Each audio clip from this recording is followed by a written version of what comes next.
There were times we toyed with the Russians, purposely came at them to, we never overflew Russia or Red China, but there were times we would try to get them to react to us so that we could record how their systems were working. See, I had fighters come up all the time,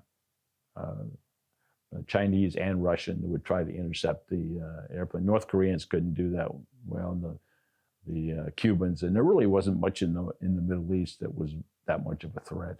Most of those countries didn't have. The Foxbat was our biggest threat when I flew. 25. The MiG-25. Later on, the MiG-31 gave them a little more trouble, but we never lost an SR to an operational mission. We did lose SRs, but it was because of typically failures on the airplane. But the good news that my wife particularly liked, we never had an Air Force fatality. It has a magnificent rocket ejection system.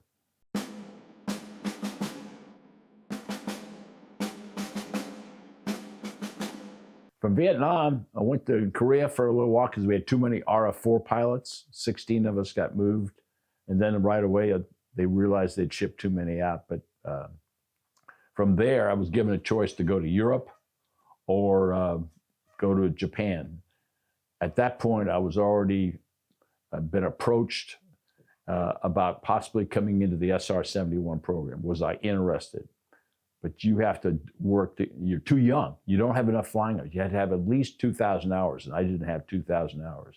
And they looked at my 141 time and they said, yeah, we see 1,200 hours, but as far as we're concerned, it only counts for 600 because you were co-pilot. Okay. So I went to Okinawa because the Far East location, operation location for the SR-71 was Okinawa. So it allowed me to kind of introduce myself to crews coming through and through commanders. And when I got close to 2,000 hours, I put in my application. Right.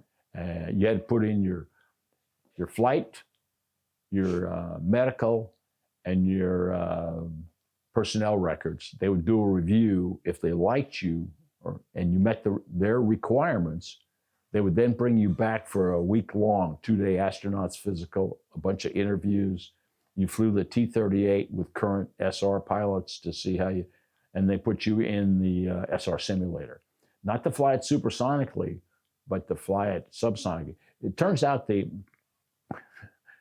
disappointing fact is the SR-71 cockpit looks a lot like the F-4 cockpit, but it just has a lot more gauges and switches. Right. So it wasn't as far off the mark. I mean, the center of all the instruments was very, very similar to what I'd been flying in the RF-4. Yeah. And then if you were accepted from Okinawa, 1975, I came back to Beale, and it takes almost a year to train an SR pilot because the airplane was so different. Yeah. And then I served operationally for 5 more years before I went to the Pentagon. What are they looking for in a pilot? In the SR-71, they were actually looking for, it's a low G airplane. In certain phases of flight, you have to be very careful with it. It has definite limits. It is a magnificent airplane, but a lot of its flight characteristics, refueling it, particularly at the heavier weights, you end up having to light an afterburner. Now, sometimes you could do that in F-4 too, if you had a heavy. In the RF-4, we never got heavy enough, but I know the fighters, if they had a heavy bomb load, sometimes they had to light an afterburner because they just didn't have enough power. And the SR, I would say maybe a third of the time you had, as you got up to 80,000 pounds of fuel coming on board, the tanker's going as fast as he can go. Can't go any faster because he's limited by the Q forces on the airplane.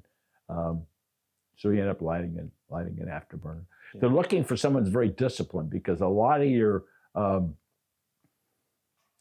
that you're not disciplined in an RF-4 or in a 141, but there's a lot of political consequences. And you are also going to be go through training to do overflights when directed. I did a number of overflights. So they have very specific rules. Like you sit down to a briefing, not that you have the operational rules what you're supposed to be doing. And oh, by the way, this is the guidance from the State Department. These are the political things you have to be aware of. Yeah. Like when I went into the Middle East and flew a mission for President Carter, there were definite things that they were looking upon you, because once you're out there, you're by yourself, you're basically calling the shots. You know what you're supposed to be doing, you know what your limits are, and hopefully if you see something in the airplane, because the airplane heats up and expands 3 to 4 inches in length, and it starts, its biggest problem is heat breaking down systems on the airplane. And so when you start getting anomalies, you have to figure out, because you understand the engineering of the airplane, can I live with this, or do I have to abort the mission? And if I have to abort the mission, can I get back home, or do I have to find a place to safely land this airplane and protect it? Yeah. So it was a great mission. I mean, it was probably, it changed my life, because from that point on, only 85 of us ever flew the SR in 25 years, operationally.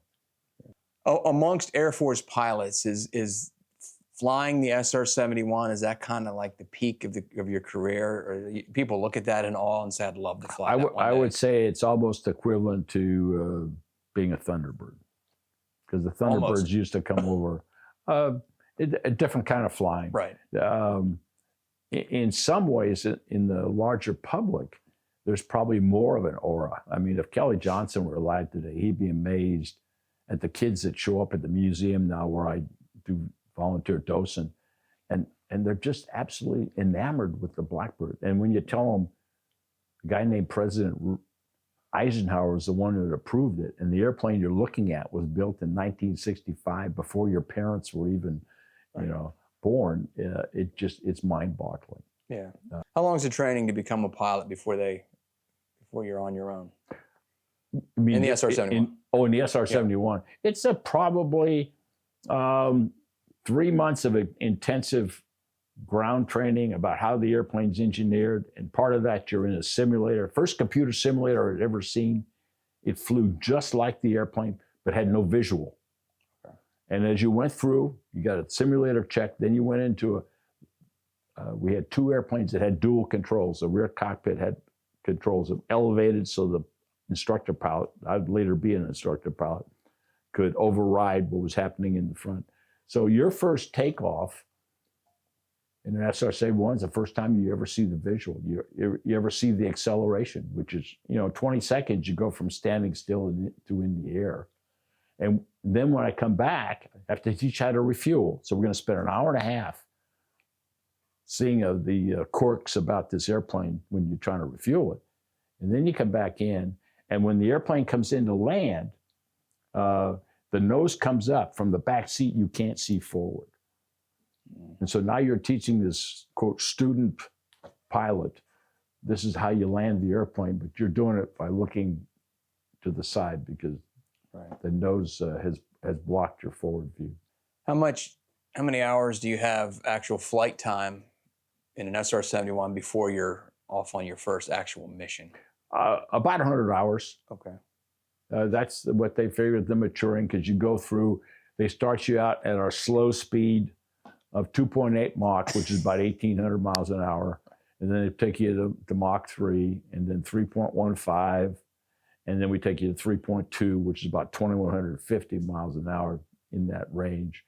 And then we'll probably experience you at 3.3, just so you see how it feels. The airplane becomes increasingly sensitive. That was part of the thing why you really need someone disciplined, because you really had to watch it. The faster you went, the easier it would be to lose the airplane, because it had some violent flight characteristics when the engine inlets got disturbed because the air wasn't coming in smoothly.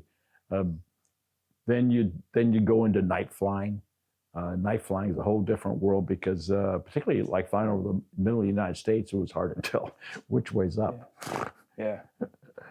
Because the stars up above, it's a beautiful sight up there. But then you look down and you go, and that's why they had to make some adjustments to the cockpit after I left, because we started flying more and more nights. because we had radar mapping, which we hadn't had earlier. It was mostly straight photography. Right. And when we went into ground radar mapping, then we could come in during the weather and at night. And we're trying to catch the adversary moving things around under the cover of darkness. You have a backseater in the SR. We did. Same person all the time, or did it rotate? Who you flew with? When you flew operational missions, it was your crew member. No, when we were flying training missions back in the States, if my backseater was on vacation or sick, I could take another. They call reconnaissance systems officer, but they were navigators, and we would pair. And then, of course, when you had new navigators coming up and giving them experience, you'd fly with them. But all operational missions were flown with your paired crew member.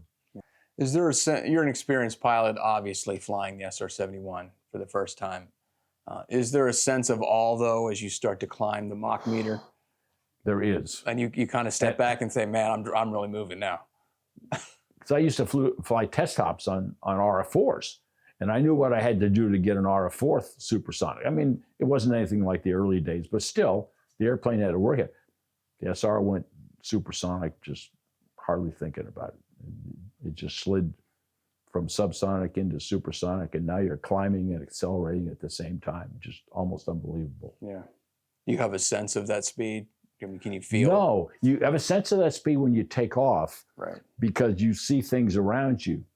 But when you're typically let's say from 25,000 feet, when you drop off the tanker, unless there's clouds around you, you don't have any. And once you get to altitude, in your supersonic, there's no noise. The noise, and you're in a spacesuit, so you're even more isolated. Right. Occasionally, you'd see a thunderstorm that you might be somewhere near. But other than that, you can look down 17 miles and say, well, yeah, the ground's kind of moving, but you don't have a sense of speed. Yeah. Did you feel almost invincible? Yes. When you're flying against an enemy? Yes. But that's not necessarily true, is it? I mean, no. I mean, they could. The Soviets could catch up to you. They tried with a missile. They tried. I mean, there were probably somewhere between 50 to 100 missiles, we argued, that were fired at the airplane, and for the most part, the last three were North Koreans that I'm aware of. There may have been some after that, but they kind of gave up. They hadn't been effective. They hadn't brought one down, and they tried. They would send fighters up, I think more to try to see if they could intercept it, because there was never a time. There was a mission in May of '87 up in the Baltic. You had to fly that mission at 2.8 Mach because you couldn't make the turn and not overfly Sweden. Like being Estonia, you'd start your turn, high bank turn, and right of the moment they were going to start the turn, the right engine blew up. And so now they're a Mayday. They may have crossed a little bit into some Soviet airspace, but they went through the check. On a single engine, you can hold the airplane around 11,000 feet, but you're not supersonic. Bless their hearts, the Swedes sent out Viggens. And so when the Soviets sent out 5 flights of fighters after the airplane, but when they got up each time, there was a Viggen sitting on the wing of the SR. So they escorted the SR down, and at some point they got close to Germany. F-15s came out and joined on them. The wonderful thing is this was a secret for years and years because the Swedes were, quote, neutral. And about 4 years ago, the Air Force went in and awarded air medals to the 4 Viggen pilots who had escorted the SR down to when the F-15 could take them. And there was a special ceremony in Stockholm where 3 of the Viggen pilots were there, and the backseater of the SR that they had saved.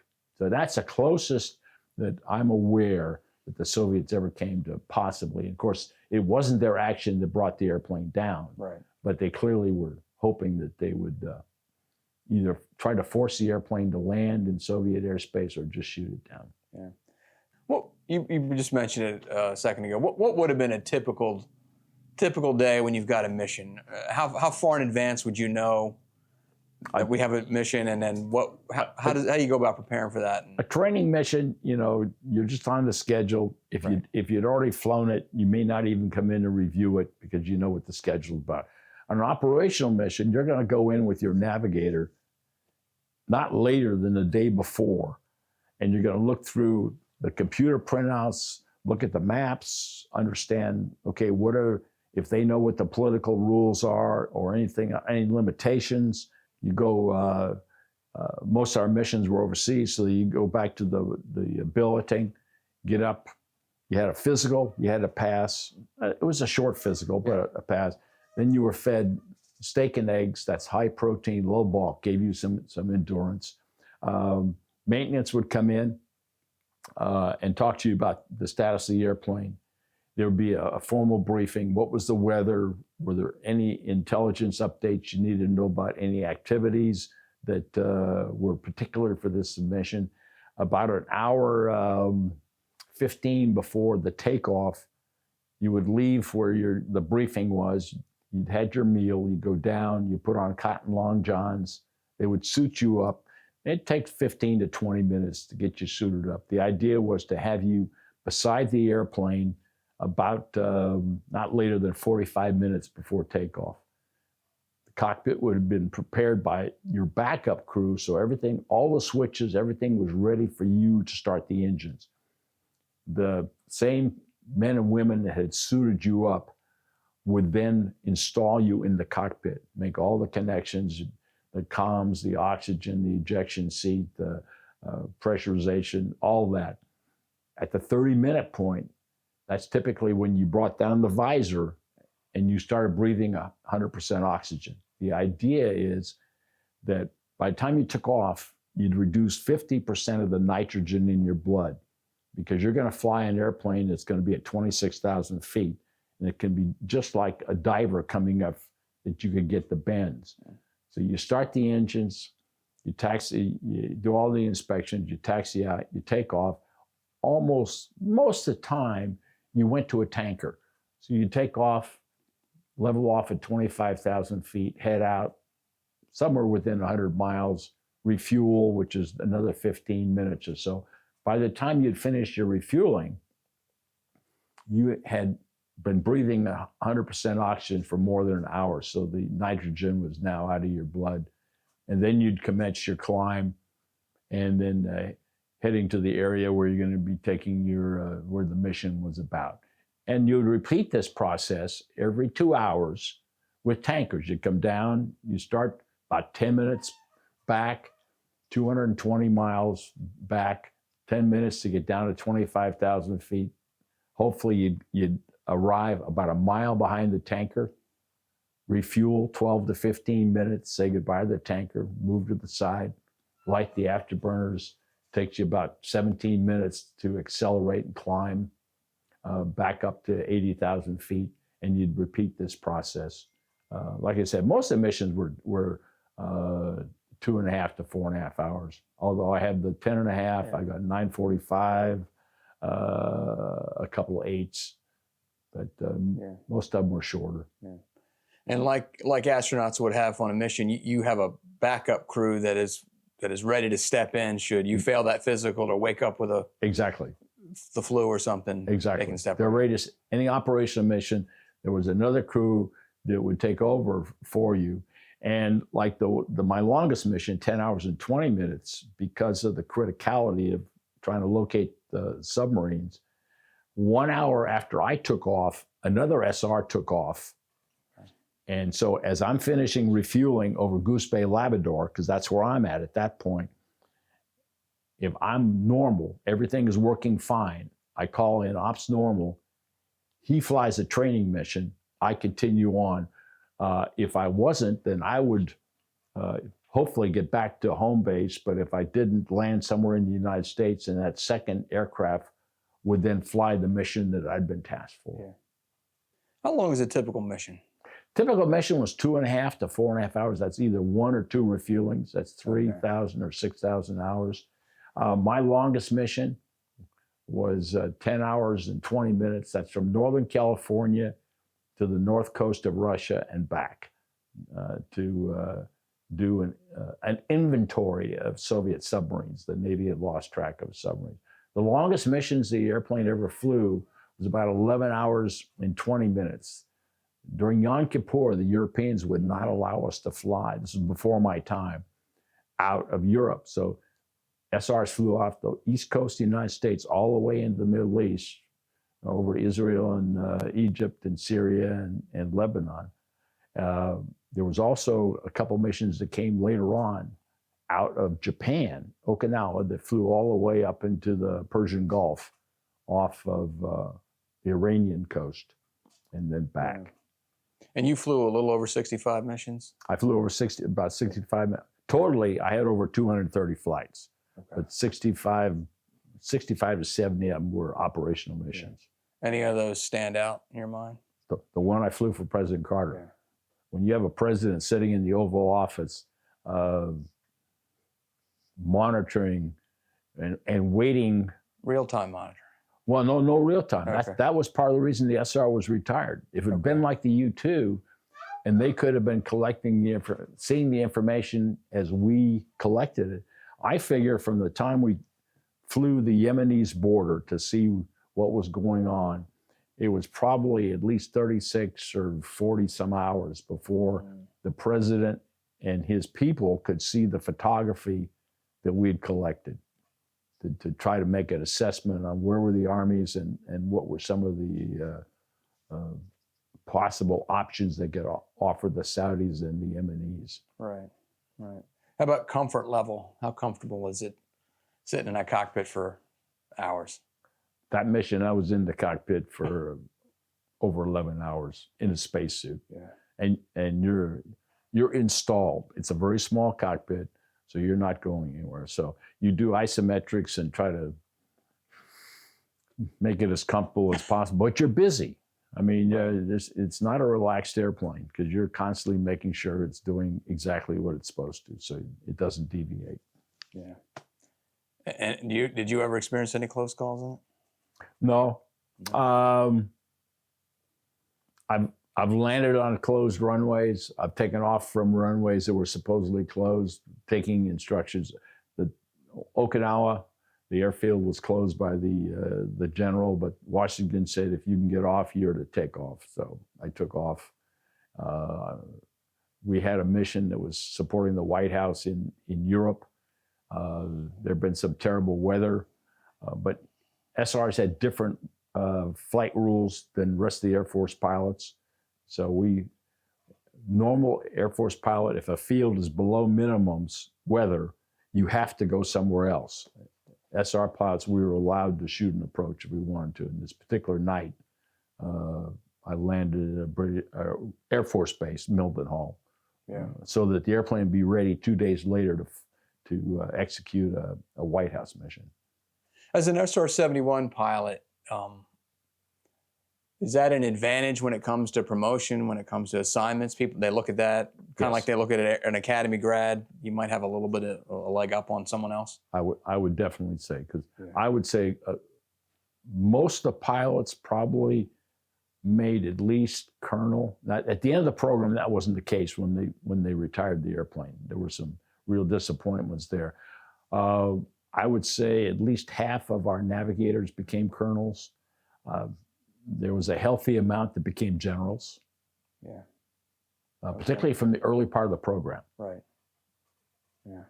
Never flew the U-2 though. Right? I did. You did? I flew the U-2 5 or 6 times. Okay. I was never qualified. I flew in the two-person one. Okay. Absolutely amazing airplane. Opposite ends of the spectrum. Right.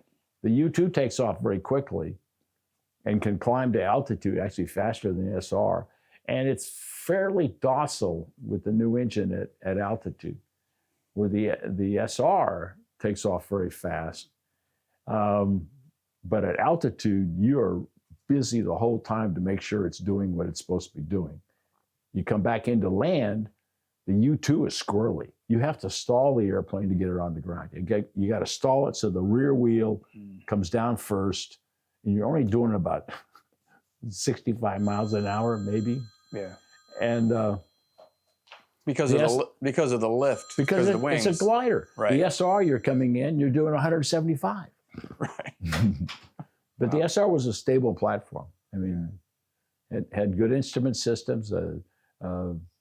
When the weather became a problem, the SR was dependable.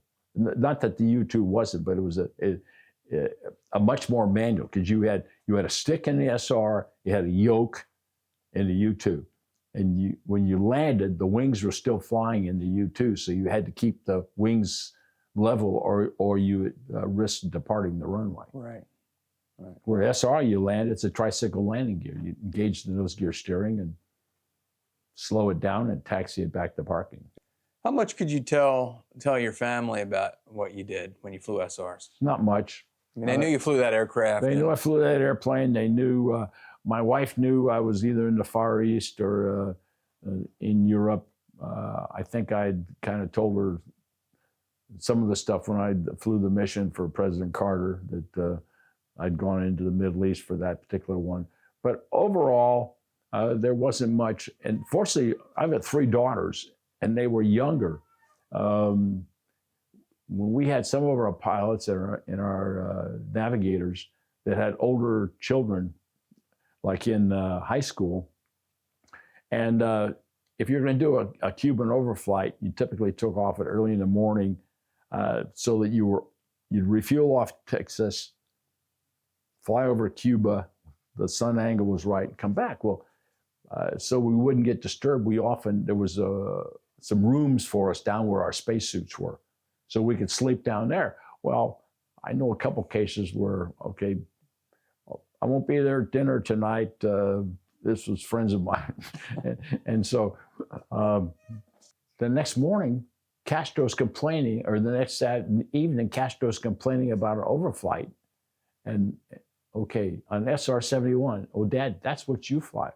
What were you doing last night? Well, we're just kind of, I was down the flight line and type of a deal. So it was harder for having children or grown adults that might be asking you, were you involved with, matter of fact, there's a funny Doonesbury cartoon that I just finished a Cuban overflight, and I was refueling over Mississippi. And the tanker crew, we knew all the tankers, they support us. And they said, Buzz, have you read the papers? I said, they got me up. I had the physical, I had the steak and eggs, we briefed. No, you got to read the Sacramento Bee when you get back. Well, what do I have to read? You got to read Doonesbury. Why do I want to read Doonesbury? You'll love it. And the Doonesbury that particular day was Castro complaining about SR-71 overflights. So somewhere at home in some file, I have that I cut out of the paper. So it wasn't the fact that nothing was known, but there were things like that would pop up. And you didn't. So you mentioned earlier flyover. You did flyover of Cuba. Yes. But you never flew over the Soviet Union, right? That was prohibited after the Gary Powers. Francis Gary Powers. We never overflew Red China or the Soviet Union. Yeah. Now, early in the program, they did overfly. The A-12 overflew North Korea. And I'm pretty sure there's 1 or 2 more missions and we flew other places in the Caribbean. I know the airplane went down to Colombia, went down, overflew Panama when they were trying to get Noriega out. And there's other parts of the world. Yeah. What are your thoughts looking back? So you started in F-4s, flying F-100s at the time. Not you, but they were flying F-100s. And now we're up into, when you retire, F-22 is one of the most advanced aircraft on Earth. And now the F-35. Yeah. Absolutely incredible airplane that are true stealthy airplanes. The SR was, quote, the first stealthy airplane, because that was President Eisenhower's #1 requirement. But by today's standards, it's not that stealthy. But you look at the F-22 and the F-35 and the B-2, and I'm sure the B-21, when it comes along, will be in the same kind of a category. Right. It really changes. friends that had interviewed Iraqi generals after Desert Storm. The Iraqi generals readily admitted because the only aircraft that went downtown Baghdad to bomb were 117s, and the Iraqis said we never saw them. But we knew something was there because things were blowing up. Right. But we never got a good radar fix to be able to. So that's when you see the pictures on television of the barrage firing in the sky, hoping they're going to hit something, right? Which they never did. Yeah. Yeah. What is your fondest recollection of your time in the Air Force? The camaraderie with so many Air Force members, basically the sacrifices, the working as teams, being able to having the opportunity to serve this country. Because, you talk to guys and gals you went to high school with that go down other career fields. Well, they probably made more money and they did this and that, but they don't have the sense of fulfillment and accomplishment and the camaraderie that carries on. Some of my closest friends now are ones that I served in different units in the Air Force, particularly the SR, but my squadron mates from the Air Force Academy. It's a lifelong value that it's hard to express. General Dick Meyer, who was I'd known him since he was a brigadier general, just an absolutely wonderful guy. And when he retired as chairman of the Joint Chiefs of Staff, he was hired to talk to some Wall Street groups and other stuff. And he reflected with me, it was just amazing that their whole life was driven by how much money they made. And a number of them came up to him and said, how could you have stayed in the Air Force? You don't have any money. And he said they just completely void of values that really have the lasting thing that not just the Air Force, but my experience, of course, is with the Air Force, but the other services, I'm sure, have like type of thing. I had the advantage of being in a special unit. When you're in a special unit like the SR, the Thunderbirds, or the Special Ops, you have a closer affinity. That camaraderie is really close. Okay.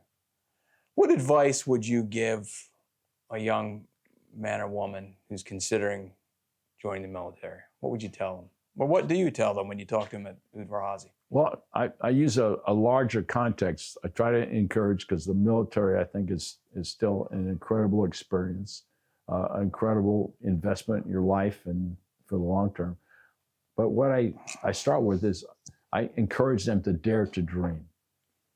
Be looking, try to figure out what are your interests, and how would you like to kind of shape your life and create for yourself a vision out there. And then the second step, which is equally important, is research and figure out, what do I have to do so if the opportunity should present itself, that I would be qualified to apply for or to go down this path. And the third thing, which is the third piece that you have to do, is don't give up. It took me 2 years of trying to figure out how to get in the Air Force Academy. I had to work for 3 years to get the requirements done to be considered and accepted into the SR-71. I had to work to go to the Pentagon, because the SR wing, I was an instructor pilot, they didn't want me to go. So a compromise was made. Okay, you need to instruct for us for another year, and then we will allow you to go to the Pentagon. And it was like at the Pentagon, what did I need to do to try to be most qualified, so when I leave here, there may be a flying opportunity for me. So it's a continually evolving thing. I try to encourage that you don't want to become static. Continue to challenge yourself, because as we grow and as we experience things, our view of what we really want to do, our vision will change. But the basics that you have to do. You know, create that vision, find out what you have to do, and then pursue it.